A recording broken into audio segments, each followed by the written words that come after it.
She picked a coin at the riverbank and became a devil's wife. This is the story of Marie, a young girl who lives mysteriously after picking a devil's coin at a riverbank as a bride price. Marie was 15 years old. She was tall and slim, with black skin that glowed in the sun. Her hair was cropped short, and her feet were always bare. She lived in a small African village where everyone respected the river. The river gave them fish, water, and life. But it also carried danger. Elders often warned the children. Do not play too close to the river. Spirits live there. They are watching. Marie never listened. She loved the river. Every evening she sat on its bank, dipping her toes in the cool water, humming songs only she understood. One morning, when the mist still rested on the water, Marie went to fetch water with her calabash. As she bent down, she saw something shining on the sand. It was a coin. But not like any coin she had ever seen. It was black and silver at the same time, heavy in her hand, and warm as if it had been in fire. The moment she touched it, she heard a whisper. Mine, you are mine. Startled, Marie dropped the coin. But it rolled by itself, spinning until it stopped in her palm again. Fearful yet curious, she carried it home. From that day, strange things began to happen. At night, Marie heard footsteps outside her hut, though no one was there. Sometimes she woke to see the coin glowing faintly. Her mother scolded her. Throw that thing back into the river. But whenever Marie tried, the coin always found its way back under her pillow, in her calabash, or even clenched in her fist when she woke from sleep. The village elders grew suspicious. They said the coin was a spirit's bride price. Whoever picked it up was promised to the dark one of the river. Marie laughed nervously, but deep inside she felt a weight pressing on her soul. One evening, Marie returned to the river alone. There, she saw a tall man waiting. His eyes burned like fireflies, his smile stretched too wide, and his shadow moved though he stood still. He wore a cloak the color of night and spoke in a voice that echoed like drums. Marie, he said. You have accepted my coin. You are my wife now. Her body froze. I don't want this, she whispered. The man chuckled. You touched the coin. You kept it. That is the covenant. You are mine. Before she could scream, the river rose, wrapping around her ankles like chains. The man stepped closer, and the world turned dark. When Marie woke, she was no longer in her village. She was in a land beneath the water.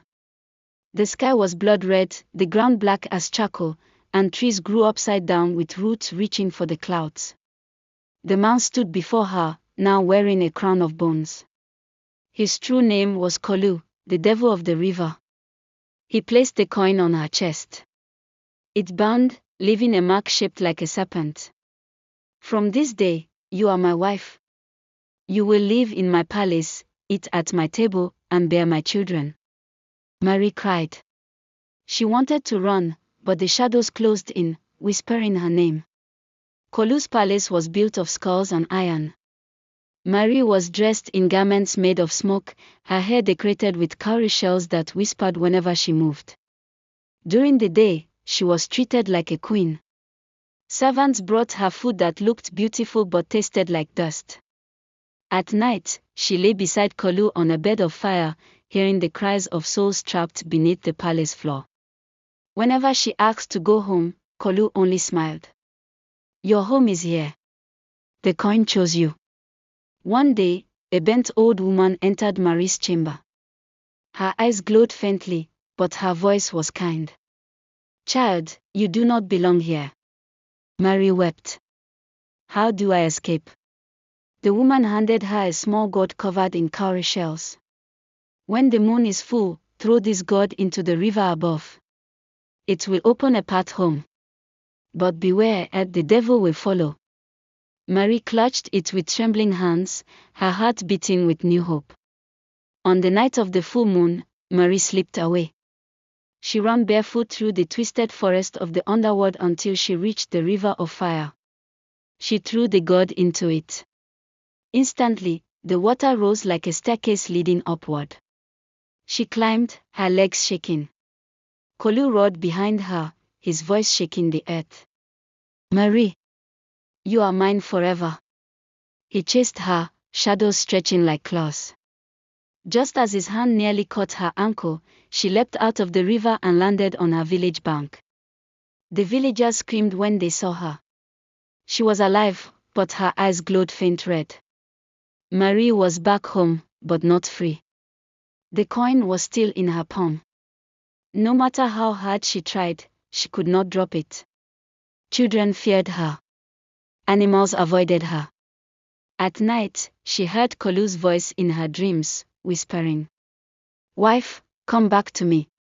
The elders warned the villagers never to let her near the river again. But Marie knew it was only a matter of time. One stormy night, the river swelled and roared louder than ever. Lightning flashed, and in the water, Marie saw Kolu's fiery eyes. She felt the coin burning in her hand. She knew she could no longer resist. Without a word, she walked barefoot into the rising flood. The villagers cried out, but she did not turn back. The river swallowed her whole. Marie was never seen again. Some say she rules as the queen beside Kolu in the underworld. Others say, when the moon is full, you can hear her singing from beneath the river. And so, mothers still warn their daughters. If you find a coin on the riverbank, do not touch it. For it may not be a blessing. It may be the devil's bride price. Please subscribe, like, comment, and share for more African stories.